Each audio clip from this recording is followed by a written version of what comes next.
So what is good guys, Adnan here, and here we have a phone which aesthetically copied another phone which in turn copied another one.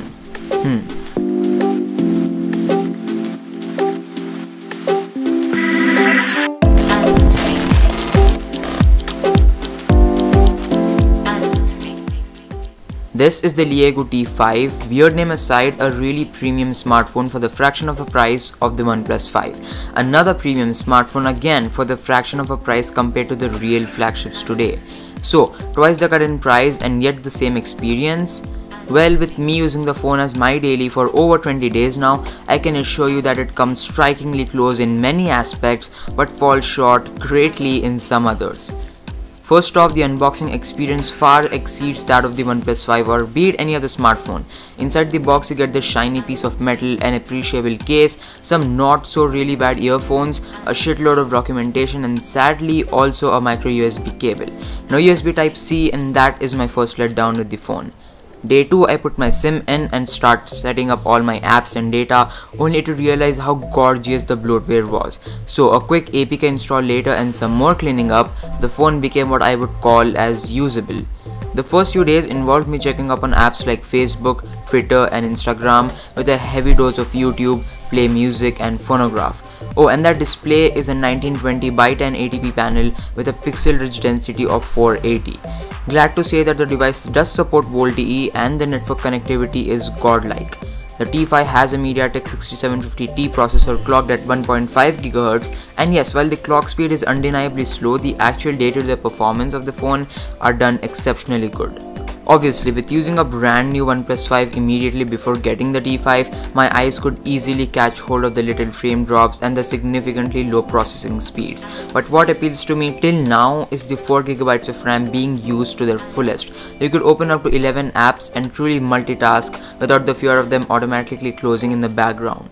The T5 runs a slightly tuned skin on top of Android 7 or Nougat, and while it is great, just don't expect the latest software being pushed out to it on day 2.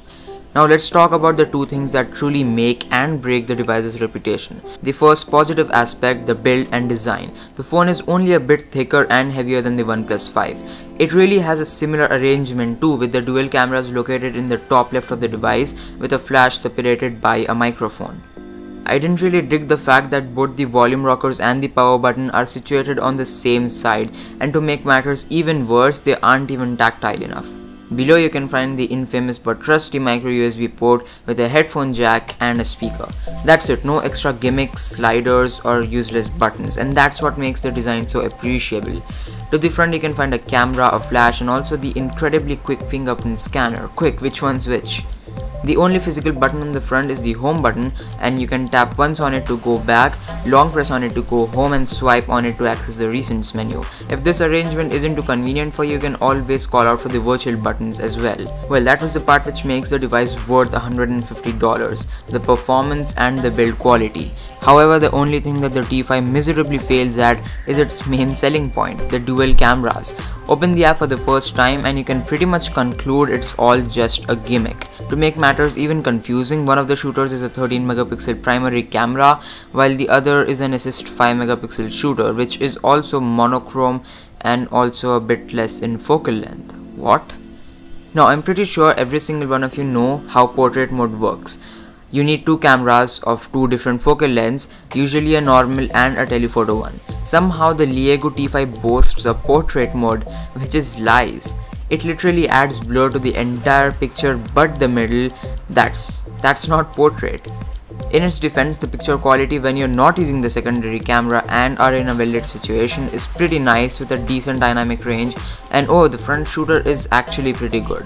So if you're being compelled to buy the phone because of its MSP, don't. I can confirm that there are better phones with much better cameras at the same price, if not lower. Now, after being bashed at so hard, should you even go for the Lego T5? Like, is it even worth it? Definitely, the powerful processor and the well-optimized software, and with that superior build and design, I don't see a reason other than the cameras for you not to get it. Before we wrap up, a huge thanks to Gearbest for not only sending in the device for review, but also for one of you lucky guys leave a promo code as well. Right now you can grab the Lego T5 for as low as $150, so grab one while it's still cheap, and I'll catch you guys in the next one. bye.